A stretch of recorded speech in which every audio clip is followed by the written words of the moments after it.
On retrouve en direct Sergueï Girnov. Bonjour, vous êtes un ancien espion du KGB. Alors, qu'est-ce qu'il se passe en Ukraine? Comment vous comprenez cette affaire d'espionnage?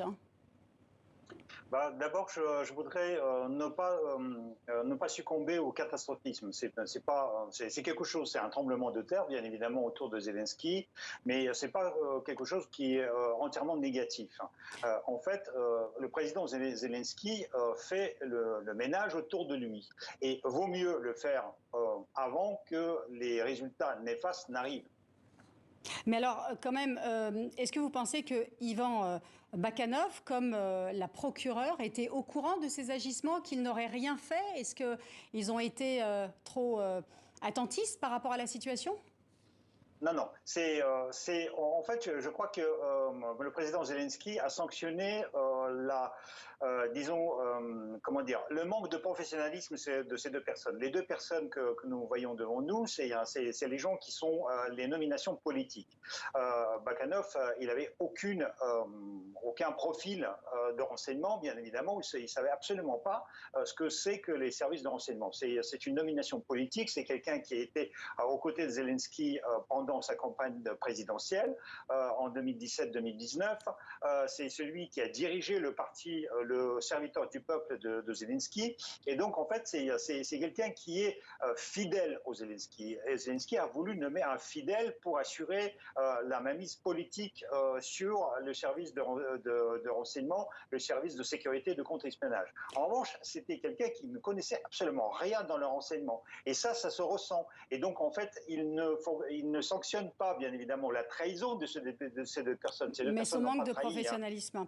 Sergueï Girnov, est-ce qu'en temps de guerre, c'est inévitable la collaboration avec l'ennemi? C'est quelque chose qui arrive assez souvent, bien évidemment, parce que vous avez diverses tentations, y compris la tentation vénale. Mais est-ce que ça veut aussi dire que la Russie, bien avant cette guerre en Ukraine, avait déjà fait ce travail de maillage, justement, pour avoir des collusions avec des agents locaux, par exemple?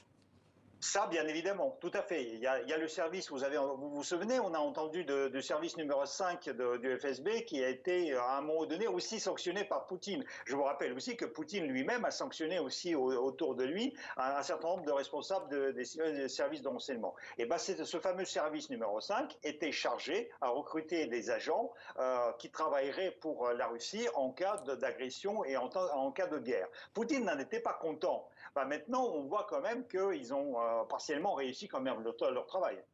Alors aujourd'hui, on apprend aussi que la journaliste russe Marina Ovsiadnikova, devenue célèbre, vous vous en souvenez, par son irruption en direct à la télévision avec une pancarte pour critiquer la guerre en Ukraine, eh bien, elle a été brièvement interpellée, elle a récidivé cette fois, elle a manifesté devant le Kremlin, elle a été relâchée dans la nuit de dimanche à lundi.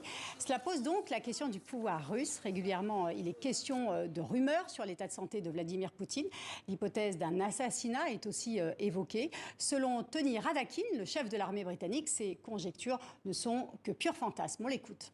Je pense que certains commentaires sur le fait qu'il ne soit pas en bonne santé ou qu'il finisse par se faire assassiner, eh bien je pense tout simplement que ce sont des vœux pieux. En tant que professionnels militaires, nous voyons un régime relativement stable en Russie. Le président Poutine a été en mesure d'étouffer toute opposition et personne au sommet n'a la motivation de le défier. Sergueï Girnov, est-ce que vous y avez cru, vous, à ces thèses, à la maladie de Vladimir Poutine ou à un assassinat de l'intérieur? Est-ce que vous y avez cru, vous? D'un parti oui, de l'autre parti non. C'est-à-dire que Poutine, c'est quelqu'un qui a 70 ans.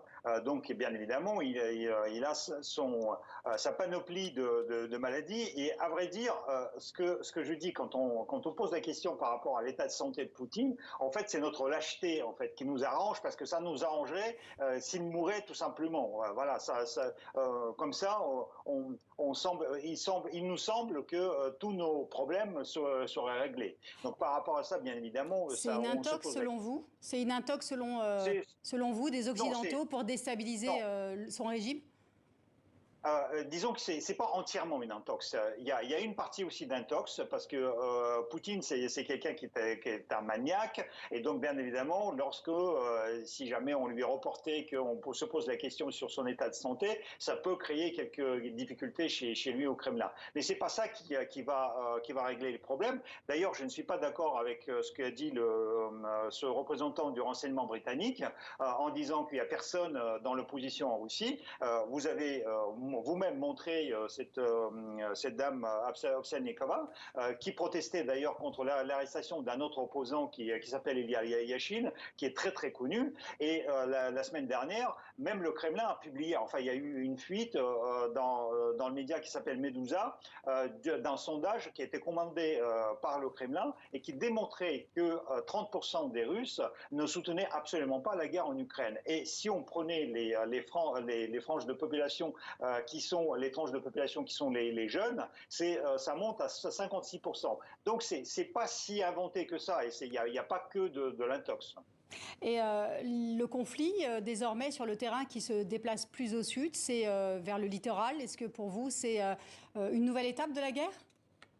Oui, bien sûr, nous sommes à la 3e étape de la guerre, si on peut dire ainsi. D'abord, c'était le Blitzkrieg qui n'a pas réussi. Après, c'était la guerre tant que Poutine. Enfin, ils ont regroupé les forces au Donbass pour essayer de conquérir le Donbass. Et maintenant, c'est l'Ukraine qui contre-attaque. En fait, on oublie toujours de le dire. En fait, on présente comme le rouleau compresseur la force russe. La force russe est épuisée. Ils ont perdu déjà la moitié des effectifs par rapport au 24 février lorsqu'ils ont commencé cette guerre. Et les Ukrainiens, justement, préparent la contre-attaque. Donc, les Russes sont obligés maintenant de faire la dislocation différente de leurs sources. Et d'ailleurs, les Ukrainiens, depuis 3 semaines, frappent les dépôts de munitions, les dépôts de carburant et les postes de commandement russes. Et ils sont très efficaces par rapport à ça. Merci Sergueï Girnov pour votre éclairage.